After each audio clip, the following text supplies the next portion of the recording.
What were the streets like? They were great. We played a lot of football on the Cruyff courts. Those are obviously fantastic for all the neighborhoods in Holland, and we had a lot of small-sided games, tournaments with a lot of great players that played for NAC, Breda, Willem II.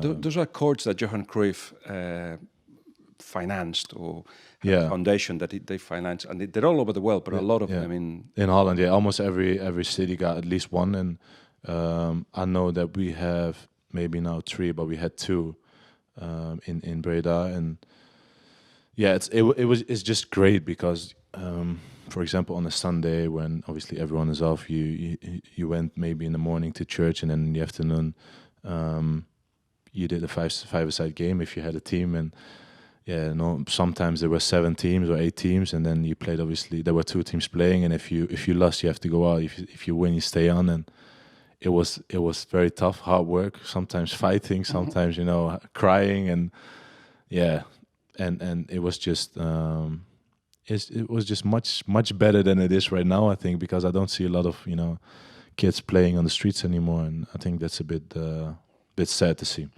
Because you learn a lot by being in the streets and spending hours there. You learn a lot about everything, about life, about loyalty, about friendship, about commitment, everything. Was there a district you lived in with was it hard to live in, or was it one that you felt comfortable? I think I enjoyed my youth a lot. What I said, I've played a lot on the streets. I've played a lot. Also, for example, on the where I played back in the days, I just went on free days and just did shooting on the big goals when I was 11, 12, and on your own, or did you have a goalkeeper with you? My brother was he wanted to be in the goal. These 2 years. Did he want to be in goal, or did you tell him? He wanted maybe a bit of both, but he was always prepared to go in goal, and there was also a time that he was a goalie at the club, but he was not always sure that what he wanted to do. But we went there, we did shooting, and we just enjoyed being outside. We always played until it went dark, and then obviously you had to come inside, and it was just great. Who else is there left from that era? Was your best friend? Your wife also was. How old were you when you met? Almost 8 years ago. Yeah. So you were very young at the time. Who else is there left from that time? Well, I have another friend called Tyrone. He's always also. I met him a little bit later. I know he's also a little bit older than me, but I met him a little bit later, and he's a great guy, and he's always there for me, and I'm there for him as well. And other than that, it's just like people I know and sometimes speak to, but I think those two are the first 2 that I'm going to call when there's anything to discuss. So if you go through that door now and they say you can go home, you go to your house in Breda? In Amsterdam, yeah. All right. Yeah. So in Breda you still got... I got a place in Breda, yeah. My mom is living there, and we got a place in Amsterdam as well. Where's he home then?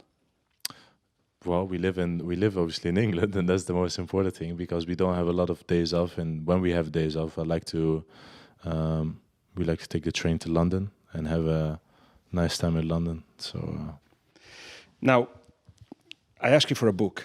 Yeah. So what is the book? The book that I'm still reading is Kobe Bryant, Mamba Mentality. It's just also because I'm a big NBA fan. I love to watch the NBA, even if it's in the middle of the night sometimes. But it's just he's a great inspiration for any athlete in any sport. I think the hard work he put in, the leader he was obviously, and I think also his presence, how he looks. That definitely all inspiration for any athlete. Do you play basketball?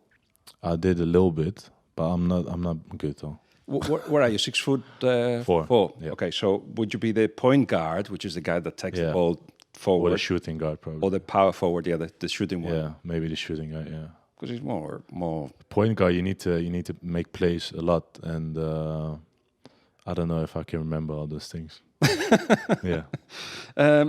Although when you go on the pitch, people think that it's only like you know who you have to mark, but you have to remember how to attack, the different ways of defending, and all the things that are coming to you. So you do have to do a little bit of homework before you go. A little bit, yeah. No, we have definitely homework, but the good thing is we train obviously almost every single detail 1 or 2 days before until the match day, and get a little reminder before the game as well, and so it's good to do.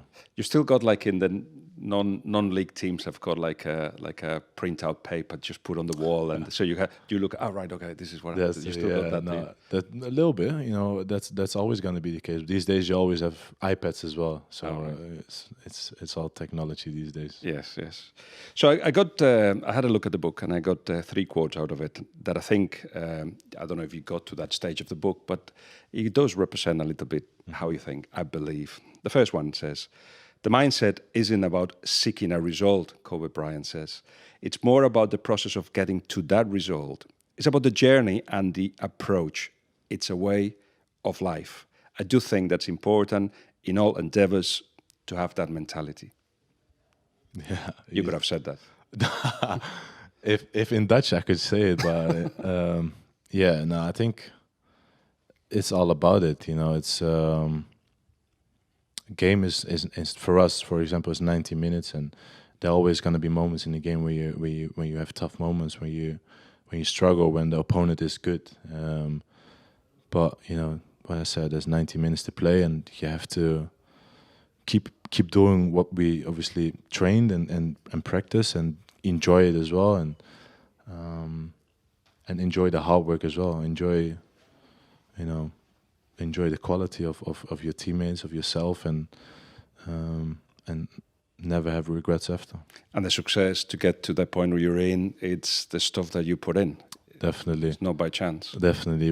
All the hard work, obviously, we put in during the whole week, what nobody really sees, and the pain we sometimes suffer and still have, and we still, go out there and give everything that we have for the club, for ourselves, for the fans, but we have to enjoy it as well, like everyone else. One thing that I admire of players is that if I was a player, I think I would say, for whoever insulted me or had a go at me, says, "Do you know how many hours I put into this? I just actually cannot eat what you eat. I cannot go out when you go out. There's all these things that I do that you don't see, but you bite your tongue, all of you." Or do you bite your tongue? No, well, you have to.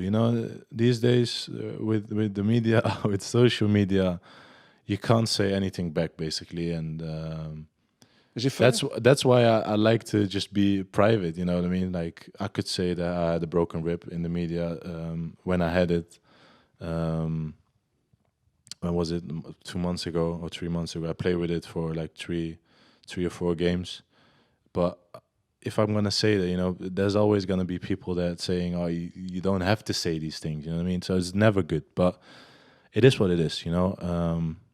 I could also say after the game against Leicester that I've only trained 1 day, and I was on antibiotics still, but it's just part of it. I want to be out there. I want to give everything that I got, and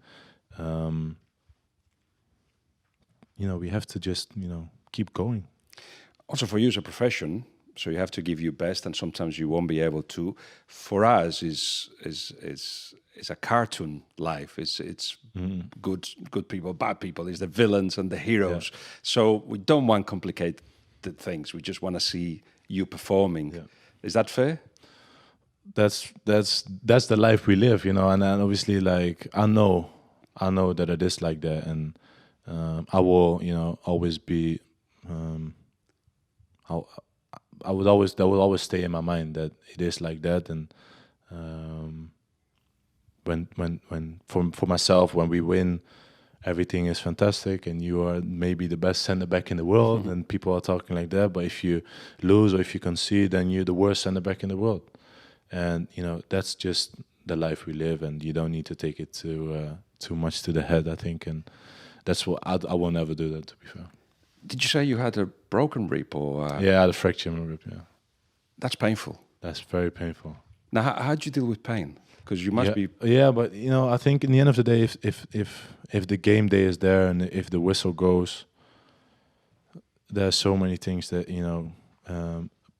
plays that you can actually play. And obviously, when I really can't play, I won't. But there were options in that period where I could play, and I gave everything that I got. And obviously, it was painful, but you still can kick the ball, so that's the most important thing. In fact, you finish a game, and I guess a lot of things hurt. So is pain a friend that you have to travel with, or is he an enemy? Yeah, I think people forget that nobody, like maybe in the beginning of the season, you feel fresh, but during the season, nobody is pain-free. There's always something, whether it's your hamstring that's a little bit tight, or your ankle that's sore, or you have a knock on, I don't know, your thigh, or there's always a little bit of pain, and you have to deal with it, and that's for all the players the case in the league, and that's just